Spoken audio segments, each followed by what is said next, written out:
Nous avons décollé de La Botte, une colline à 500 mètres au sud-est de la Croix de Champs-Rousse. Il y a là un alpage orienté sud-est qui domine la vallée de la Romanche. Nous étions 4 du CHVD et il y a aussi 2 autres groupes qui sont partis à peu près au même moment, ce qui fait qu'on était une bonne dizaine sur la face est. Jean-Marc est sorti tout de suite à 2007 dans la combe à l'est du Déco. Moi, j'ai dû aller un petit peu plus loin, mais assez rapidement, j'ai trouvé une zone qui montait et j'ai pu le rejoindre au sommet.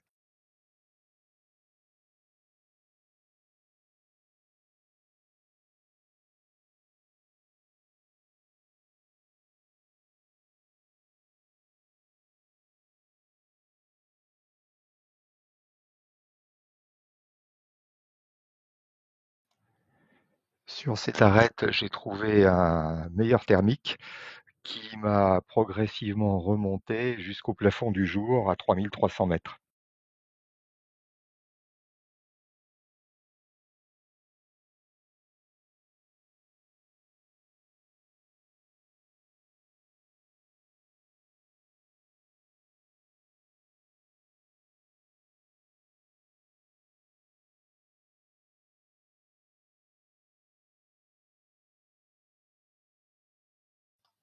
Sur la gauche, il y a une vue magnifique par-dessus Beldon sur le lac du Crozet et le Grésivaudan derrière. Une fois au plafond, il n'y a plus qu'à avancer vers le grand pic de Beldon. Sur la gauche, on aperçoit maintenant les lacs du Doménon.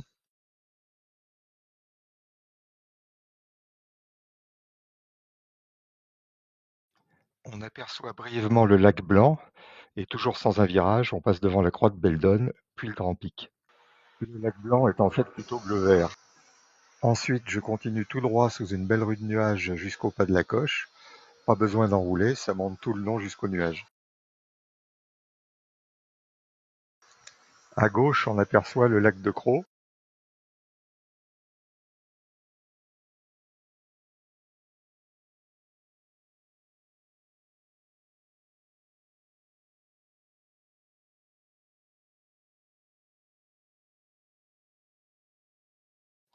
Après le pas de la Coche, la crête principale fait une sorte de fer à cheval avec la dent du Prat et le pic de la Belle Étoile au fond.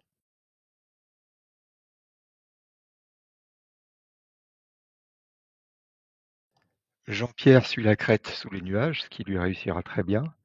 Jean-Marc et moi coupons tout droit dans le bleu devant les sept lots vers le pic Bunard. Et seul Jean-Jacques suit les pentes en arc de cercle et lui il trouve rien, ce qui fait qu'il arrive beaucoup plus bas que nous. En haut du pic Bunard, c'est un peu turbulent, mais on s'en sort tant bien que mal. Par contre, Jean-Jacques galère en dessous sans rien trouver d'exploitable. C'est seulement un peu plus loin, vers le pic des Eustaches, qu'on trouve une bonne ascendance qui nous remonte au plafond. En face, on voit le lac de l'Âne et en contrebas à droite, le barrage de Grand Maison et le lac du même nom.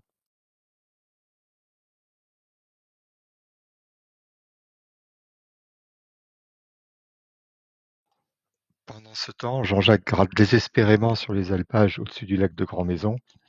Il finira posé au bord de la route du Glandon. Une fois au plafond, on avance le long de la crête principale devant la pyramide en direction du Rocher Blanc.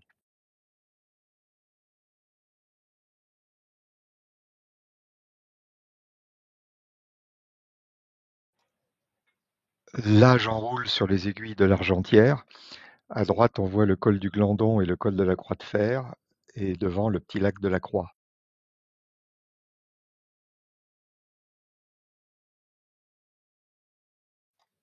Ensuite, on rentre dans la partie la plus sauvage de Beldon. À droite, la vallée du Glandon qui redescend vers la Maurienne.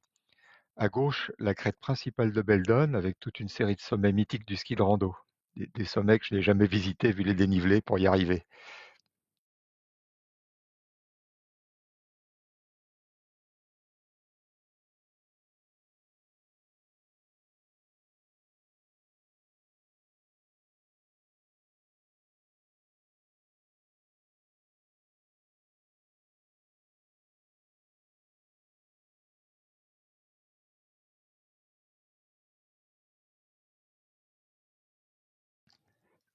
Contrairement à ce que je craignais, la progression est assez facile. On saute d'épaule en épaule, de nuage en nuage.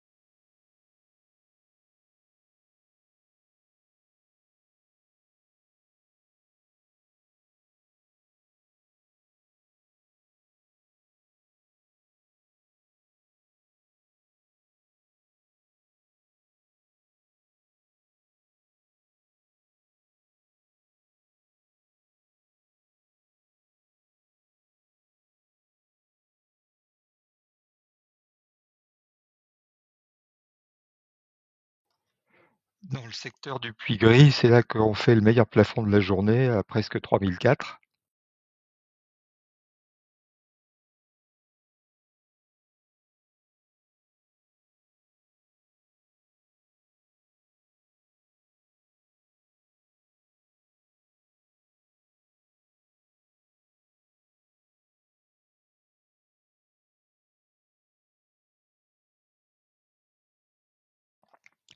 En contrebas à droite, Saint-Rémy-de-Maurienne.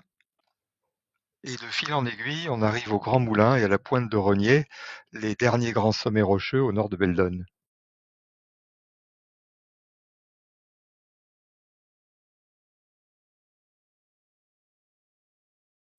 Sous le dernier cumulus, je ne trouve pas l'ascendance. Mais comme je suis largement assez haut, je ne perds pas de temps à la chercher et j'entame la transition par-dessus la Maurienne.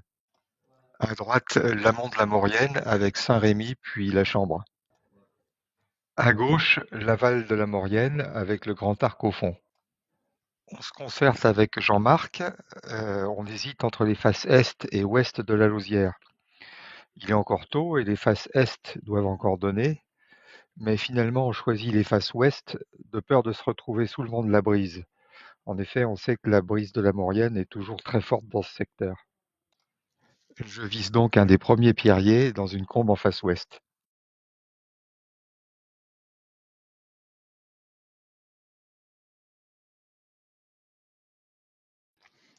Mais déception, pas la moindre ascendance ici, ni au fond de la combe qui suit.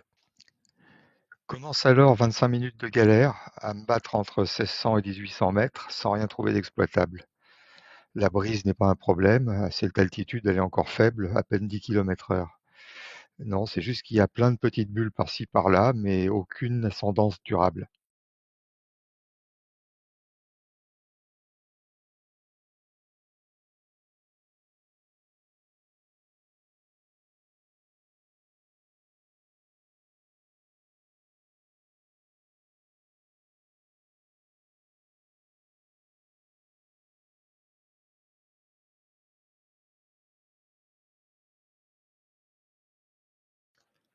Ici, j'y ai cru un moment, mais au bout de 10 minutes, je n'avais gagné que 100 mètres, alors à ce rythme, j'étais pas prêt d'arriver en haut.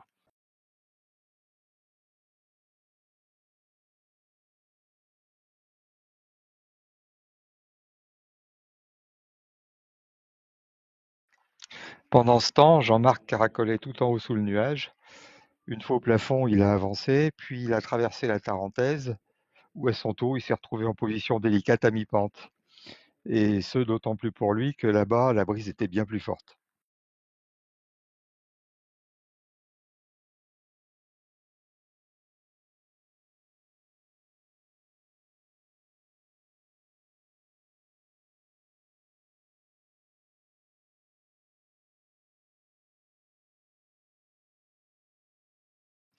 Finalement, sur cette arête, peut-être un peu mieux orientée face à la brise que les autres, je trouve enfin une ascendance exploitable.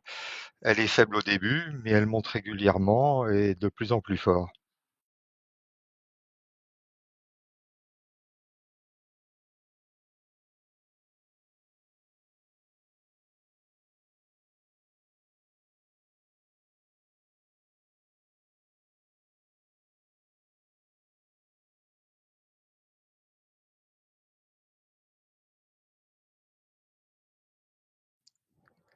Alors que je commence à ressortir, Jean-Pierre abandonne de son côté. Il va se poser au fond de la vallée de la Maurienne. C'est quelque chose qu'il vaut mieux éviter si on peut, car le fond de la vallée est plein d'obstacles. Il y a des lignes haute tension, une voie ferrée, une autoroute, des bâtiments, et la brise y est souvent très forte. Par chance, aujourd'hui, elle fait moins de 30 km/h et donc il pose en douceur.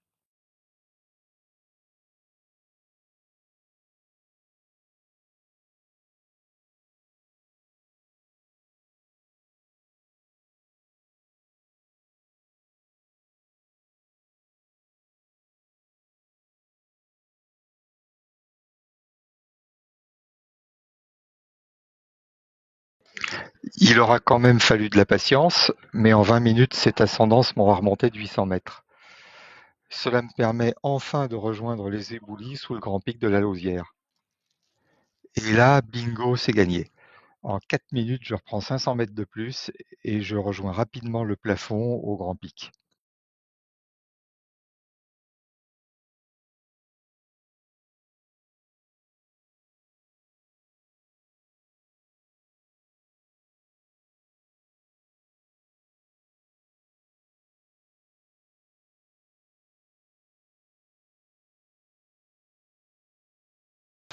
Une fois bien au-dessus de la Lausière, je pars en cheminement le long de la crête vers le nord. Devant moi, les frettes et à droite, les alpages de Cellier, bien connus des amateurs de ski de rando.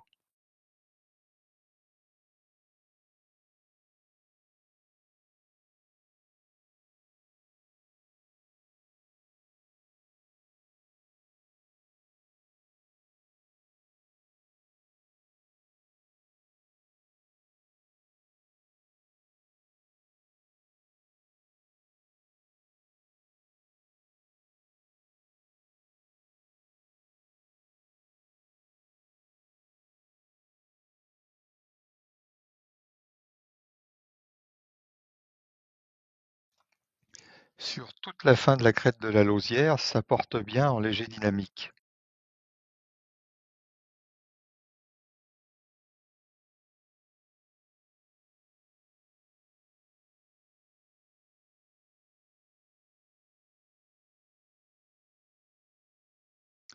J'arrive ainsi au bout, au Mont Bélachat. Mais là, déception, ça tient bien toujours en dynamique, mais malgré le cumulus au-dessus, impossible de monter plus haut. Par chance, une voile devant moi me montre le chemin. Elle est en train de se refaire depuis le bas de l'arête sud-est du Grand Arc. Donc inutile de perdre du temps ici, je fonce vers le Grand Arc. Au passage, je reconnais la pente sud du Grand Arc, où j'avais bien transpiré en ski de rando l'an dernier depuis le départ des Platières.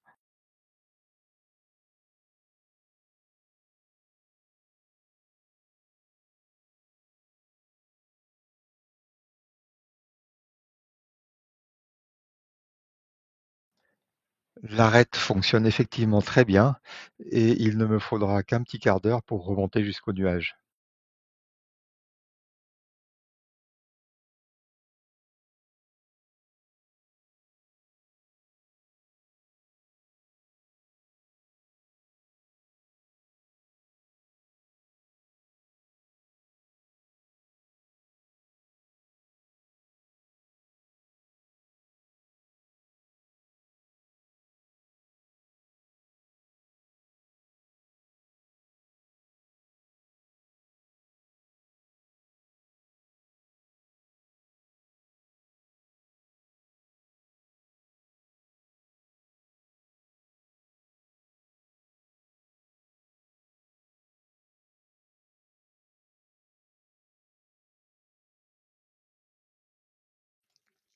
Une fois aux nuages, à presque 3000, il n'y a plus qu'à se laisser glisser jusqu'à Albertville.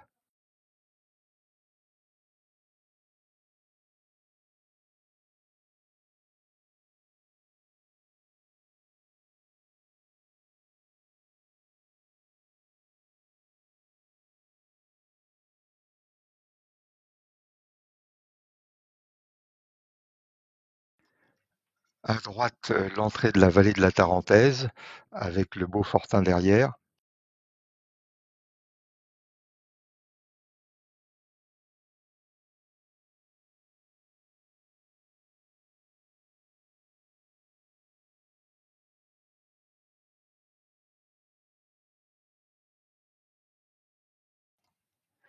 À gauche, Albertville.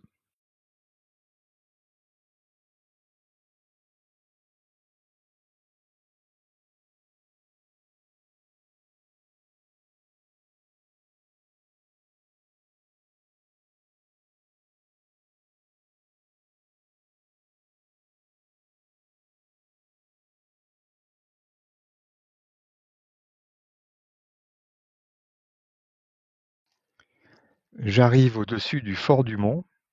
L'endroit est réputé pour reprendre assez bas face à la brise de la combe de Savoie.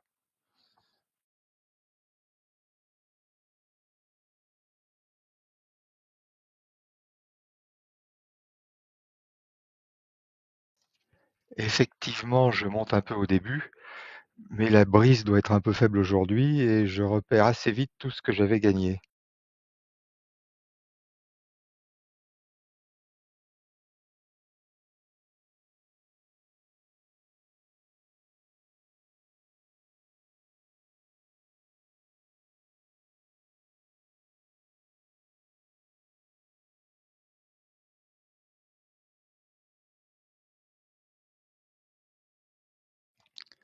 Comme ça ne marche manifestement pas par ici, je décide de rentrer carrément dans la Tarentaise. J'ai espoir d'y trouver de la brise plus forte qui alimente un dynamique plus puissant. Je vise donc la grosse épaule forestière, 2 kilomètres au sud-est, qui me semble bien orientée. Et effectivement, au-dessus de ce petit chalet, ça remonte. C'est faible, mais l'important c'est que ça continue régulièrement au-dessus. À partir de maintenant, c'est plus qu'une question de patience.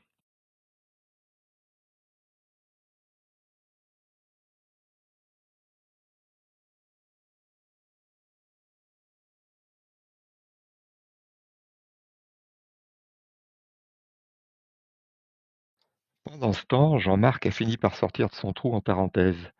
Il remonte les crêtes du côté est de la vallée en direction du sommet du Mirantin, juste au-dessus de moi. On se concerte sur la suite du vol. Le Beaufortin est couvert de jolis cumulus et on devrait avoir de bonnes chances d'arriver à Chamonix. On ne l'a jamais fait et ça nous fait rêver tous les deux. Mais évidemment, côté logistique, ça serait compliqué pour rentrer en stop. On décide donc plutôt de tenter le retour en vol par le Grand Arc et les faces ouest de Beldon.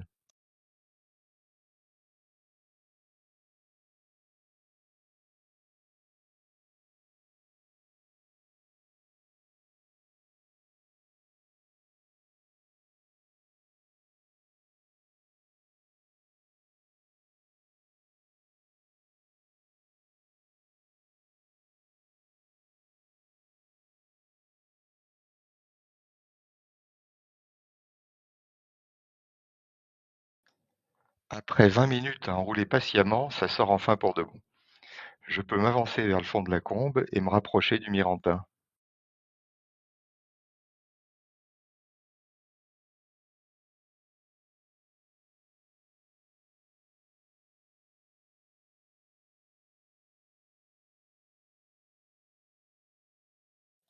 Le fond de la combe ne donne pas grand-chose, mais dans le secteur des chalets de l'Aube de Tours, bingo, j'accroche enfin un vrai thermique.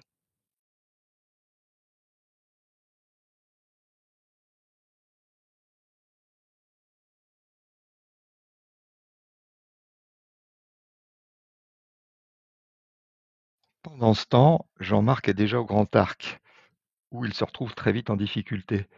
La brise de face est beaucoup plus forte que prévu et il ne trouve rien qui monte.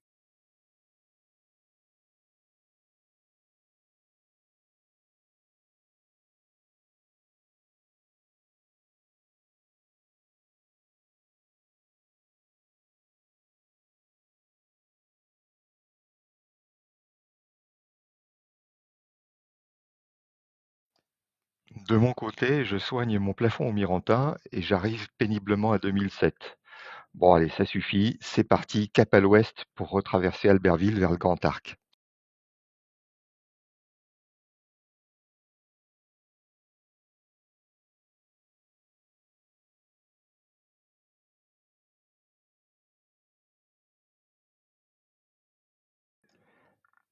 Et là, au-dessus du sommet de la Roche-Pourrie, bonne surprise, ça remonte.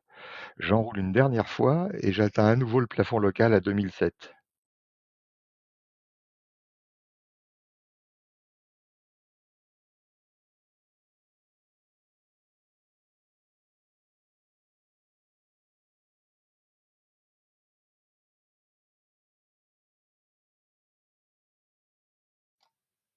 Pendant que je retraverse Albertville, Jean-Marc jette l'éponge.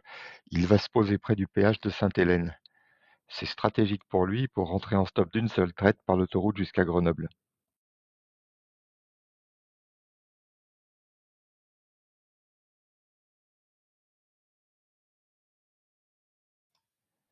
Moi, grâce à mon plafond à la roche pourrie, je suis assez optimiste sur mes chances de faire mieux que lui. Mais effectivement, plus je descends, plus je suis contré par la brise. Et même en jouant de l'accélérateur, je me retrouve rapidement à mon tour en difficulté.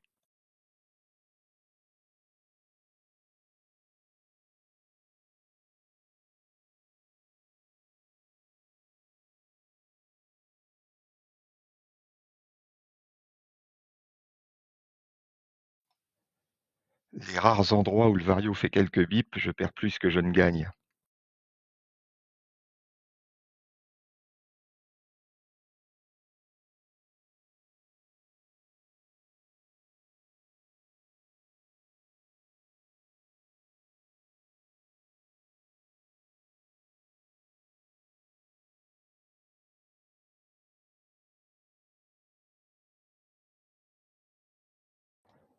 Je persiste à avancer face à la brise, en espérant à chaque épaule trouver une zone où je pourrais exploiter le dynamique. Mais rien à faire, ça ne marche nulle part.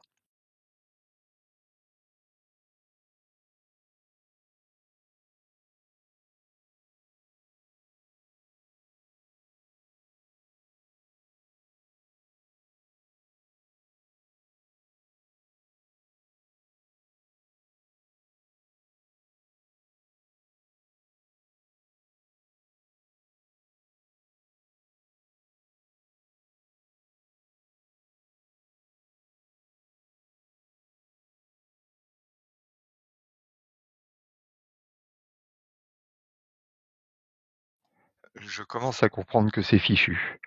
Mon dernier espoir est cette épaule bien marquée devant moi. Problème, il y a cette ligne haute tension bien gênante qui m'empêche de longer la forêt comme je le voudrais. Je passe avec une toute petite marge au-dessus du pylône, mais derrière c'est la désillusion, par la moindre zone d'ascendance. Alors il n'y a plus qu'à se laisser planer le plus loin possible jusqu'au posé inéluctable. Dernier petit suspense, avant ou après le petit bois, ça sera après, et bonne surprise, ça me permet de tout juste passer la barre des 100 bornes.